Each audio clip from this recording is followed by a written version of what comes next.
আসলে বন্ধুত্ব কখনো হারিয়ে যায় না, হারিয়ে যায় সেই মানুষটা যে মানুষটা বন্ধুত্বের মূল্য দিতে জানে না।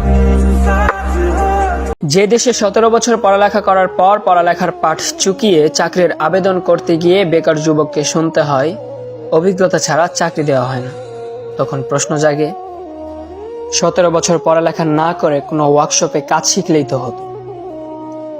যে দেশে পাশ করার 4 বছরের মধ্যে বিয়ে করতে গেলে পাত্রীর মা প্রতিষ্ঠিত পাত্রের দোহাই দিয়ে বিদায় করে দেয়, তখনও প্রশ্ন আসে 17 বছর পড়ালেখা না করে ব্যবসার চিন্তা করলেই তো হতো, কারি কারি টাকা থাকতো।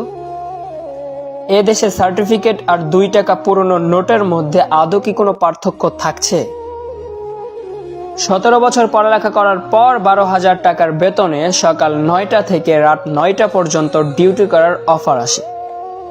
তাহলে নামের আগে গ্র্যাজুয়েট, ইঞ্জিনিয়ার এসবের কি দরকার?